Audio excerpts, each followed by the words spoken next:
അസ്സലാമു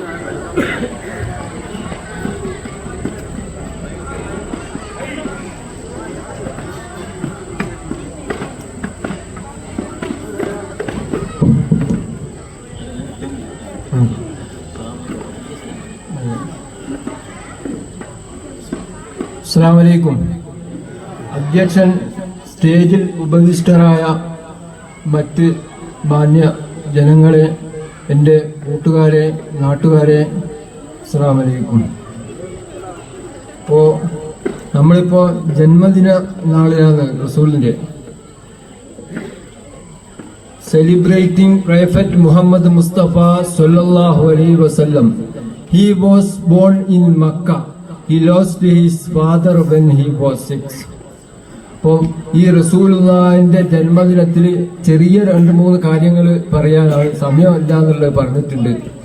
അപ്പോൾ റസൂൽ ഒരു ദിവസം ആയിഷ ബീബിന്റെ അടുത്തേക്ക് മറ്റ് ഭാര്യന്റെ അടുത്ത് നിന്ന് പോവാ. റസൂലിന്റെ ക്ഷമനെ പറ്റിയാണ് പറയുന്നത്. അപ്പോൾ പോകുമ്പോൾ ഭക്ഷണമൊന്നും കഴിക്കാനില്ലാത്ത ഒരു തളികയിൽ കുറച്ച് ഭക്ഷണം കൊടുത്ത് ഇത് നിങ്ങൾ ആയിഷാക്ക് കൊടുക്കണമെന്ന് പറഞ്ഞു മറ്റേ ഭാര്യ.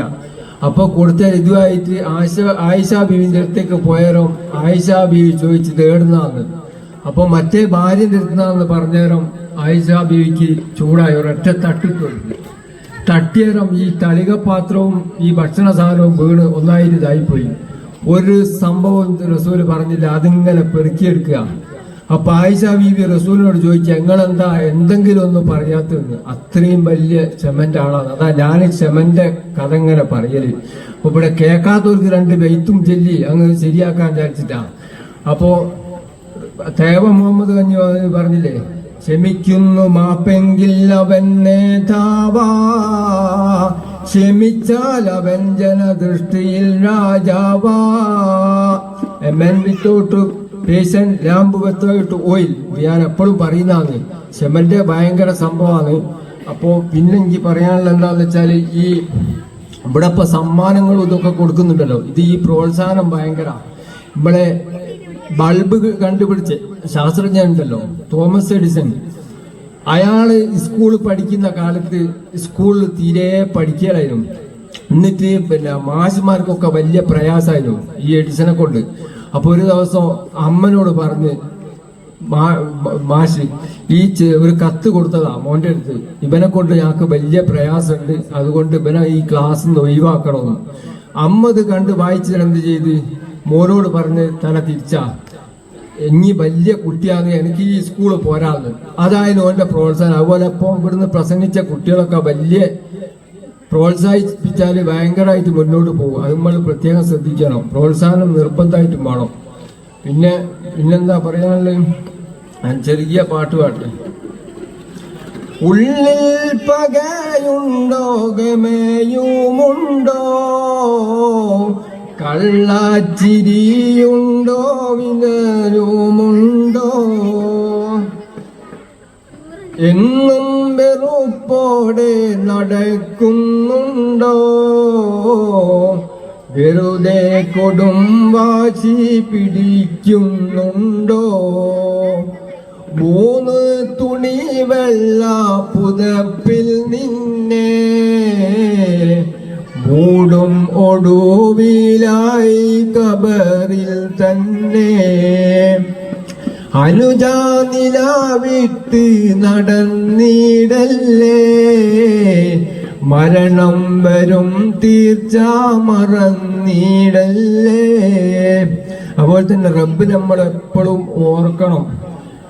അപ്പൊ റബ്ബിനെ പറ്റി പറയാന്ന് വെച്ചാൽ ഒരു കവിത, ഇപ്പൊ മുമ്പറും കവിത ഇല്ലെങ്കിൽ ഞാൻ 8ൽ 3 കൊല്ലം തോറ്റ ആളാ. ഇപ്പൊ ചെറിയതോതിൽ പിടിച്ചിക്കാൻ വേണ്ടിയിട്ട് ഞാൻ ചെല്ല.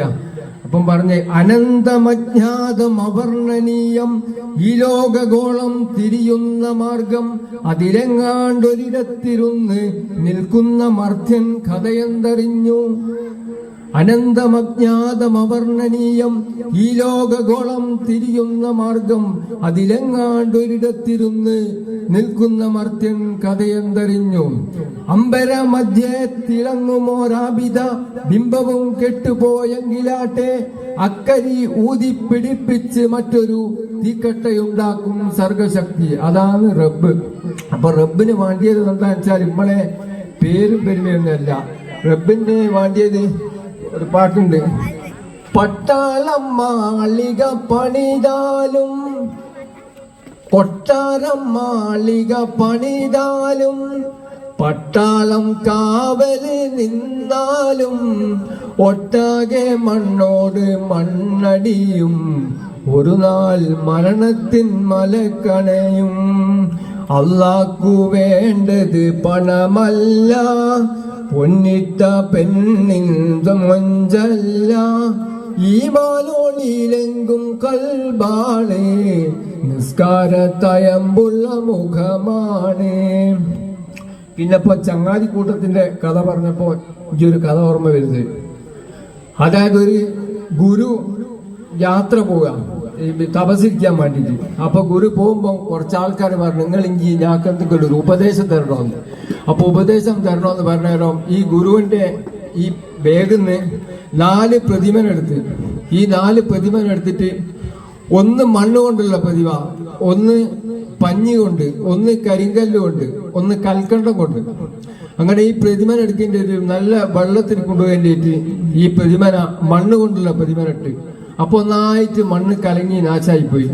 രണ്ടാമതിട്ട് പഞ്ഞി കൊണ്ട്, പഞ്ഞി ഇട്ടേരെന്ത് ചെയ്യുന്ന വെച്ചാൽ ഇതിന്റെ അകത്തുള്ള വെള്ളമൊക്കെ ഈ പഞ്ഞി മുക്കിയെടുത്ത്. മൂന്നാമത് കരിങ്കല്ലിട്ടേലും ആ കല്ല് വൃത്തികേടായിപ്പോയി. പിന്നിട്ടത് കൽക്കണ്ട. ആ കൽക്കണ്ട ഇട്ടേരം ആ മണ്ണ് നല്ല ക്ലിയർ ആയി നിൽക്കുകയും ചെയ്യുന്നു. ആ കൽക്കണ്ട എല്ലാവരും കുടിക്കാൻ തോന്നുന്നത്. അതുപോലെ വളർന്നിട്ടുണ്ട് നമ്മളെ ചങ്ങാതിക്കൂട്ട സുഹൃത്തുക്കള്. അത് അള്ളാഹു ഖിയാമത്ത് നാൾ വരെ